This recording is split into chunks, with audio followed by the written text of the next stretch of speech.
Good afternoon, Dr. Sharma. Today is January 8th, 2021, and good to see you and welcome to another session on brain health. Good to see you, Doc, and good to be back. Doc, recently we are seeing a lot of violence, and some people are detached from reality and lose control, and in that process, they hurt others. As a mental health expert, what would you say? That's true. You've got it right, and the words are correct that they are detached from reality and they do lose control. And the stimulus is the issue. The stimulus is usually the stimulus of anger. And persons, when they become angry, they experience a dissociative state. It's a very complex thing to understand for people because when you look at the way the law deals with people who have committed crimes of anger and passion, as they would call it sometimes, relationship difficulties lead to terrible outbursts of anger and violence, leading to the death of people. The law tends to see it as in a black and white situation where somebody has committed a harmful crime, either leading to the death of an individual or severe trauma, and they would use punishment as the means of fixing this issue. But the issue is coming from the person's brain. The behavior is a result of something in the individual's brain that is dysfunctional. As I say, it's a very complicated and controversial issue because many a time, even associations like psychiatric associations, persons who deal with the brain, are reluctant to say that these behaviors are a health related problem and not a behavioral problem or a criminal minded problem. Now, we're talking about an issue of anger or passion that creates this detached state, as you call it. We call it in the medical sense, dissociative state. We're not talking about a premeditated state, which could also be because of a detached state. For example, the, the young man that went ahead and did the murders in that time when the Batman movie was released. He was in apparently a psychotic state for some time, which would have led to a detached state where he would have been contemplating that crime. So, whilst we would consider premeditated murder, somebody planning ahead that they would be able to be responsible for that behavior, sometimes they may not be, and that's the issue, Doc. That these behaviors are driven by the brain becoming dysfunctional. And there is another side to it where the cold-blooded murderers who have a personality defect, these people are the ones that are more inclined to know fully well what they're doing and what they're planning. That's a problem like the Ted Bundy type of psychopathic killings. But generally, people, when they behave irrationally out of anger, they lose control over that moment. And in that impulsive state, they would commit atrocities. And when you see these people afterwards in prison or in the court setting, they're not acting anymore in that vicious manner. They're now able to be back in control. And that tells us that at a point in time, they lost it. Well, society is not a very forgiving society sometimes, and they would generally want that person to be punished physically, almost in the same manner as the persons were made to suffer by their hands, eye for an eye kind of thing. But we must also look at that side of the argument where the person can be out of control because their brain has become so dysfunctional. Doc, following up with what you're saying, this irrational behavior, would you say it is a criminal problem or a mental problem? So it's a combination of both. The criminal system or justice system that we have, I feel, is lacking significantly. It works by primitive mechanisms of putting people away, of, mostly that's what they do, or by execution in some circumstances. Those to me are both primitive. The European system or the UK model is not about execution anymore. So they feel they've evolved to some extent. It's not much of an evolution because the prison systems are still there and people are locked away for those moments of impulsive anger. Having said that, I'm not saying that there is not a role for significant punishment for what has been done. However, it has to be looked at in terms of what could have led to that behavior.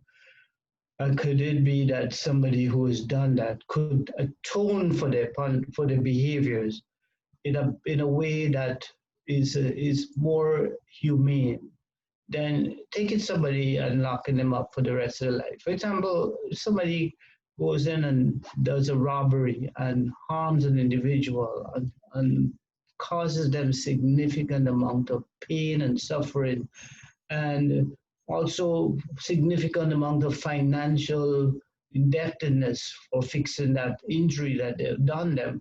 How much of value to that individual is that person who did the crime being locked away for 30 years or 20 years, and then they'll be out in 10 or 15 years on good behavior?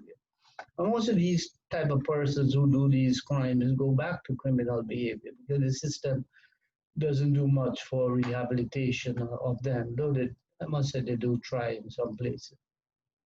But the recidivism recurrence rate is extremely high. And those in the criminal justice system, they know that. But could it not be better that that person spends a big part of their time making up for what they did? Making finances that will offset what that person suffered.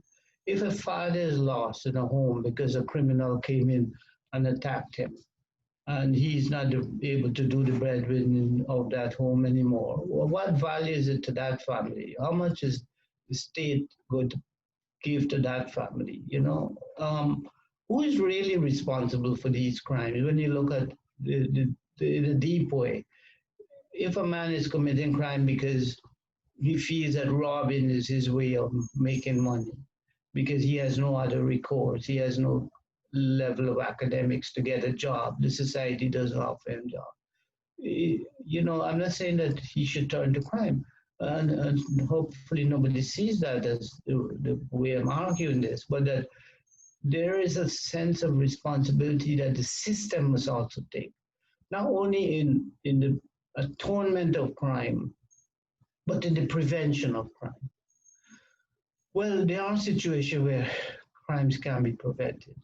People are vulnerable. If somebody drinks alcohol, they see a relationship as going bad, they end up very angry, they commit a murder against their partner. It's horrific.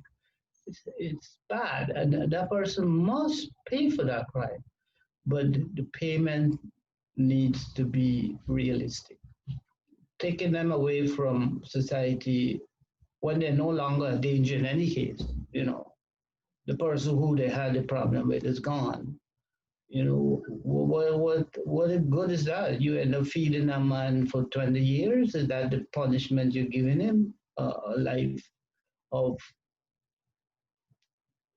peace and quiet in a cell for 20 years and being fed? Yeah, you see my point now.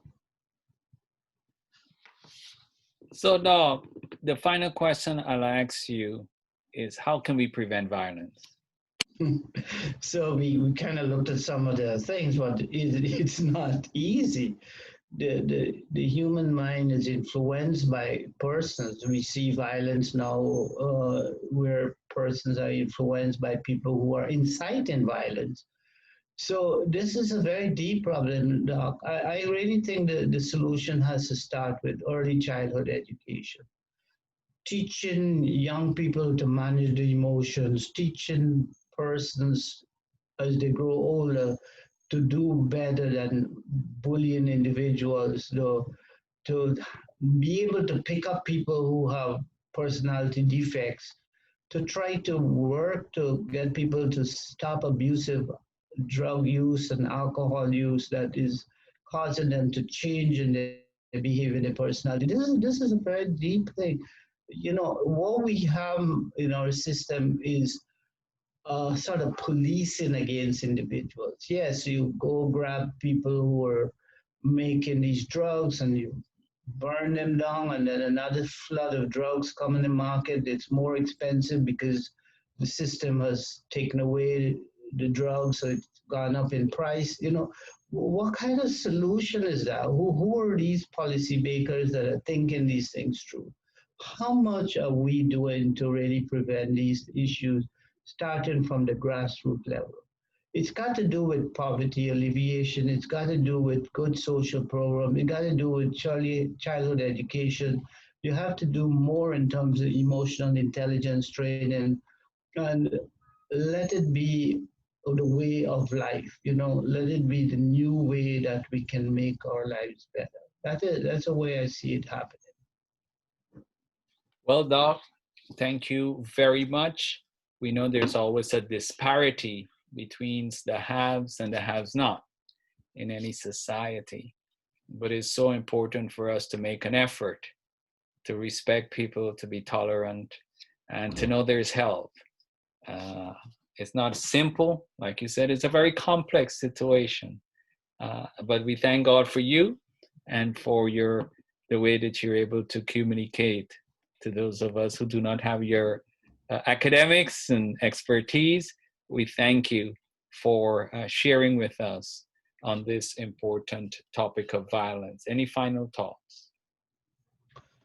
Yes, I think also we got to thank you and keep up your work. We got to work with our communities, and the more we have a person like you providing that support, I look forward to seeing you in Guyana in February, and for people to get to know you and what you're doing and what you're doing by even these broadcasts that we do. That we're reaching out to people, we're opening the door to debate that will lead to a better society, a more evolved society. If we look at countries who tend to be more evolved in their systems, we'll see that the crime rates for those countries are very low. But in the countries where there's more, there's what they call so-called democracies, it's not that great, and it's nothing to be proud of. So we need a lot of work. We're going to work here in Guyana to make us a better country. Definitely, Doc. I look forward to that. Like you said, childhood education is so important, education in general, but getting hold of the young, brilliant minds at an early age and helping them will make a difference in the future. And thank you for all you do. Until we meet again, Doc, God bless you and be safe. Thank you. All right, Doc.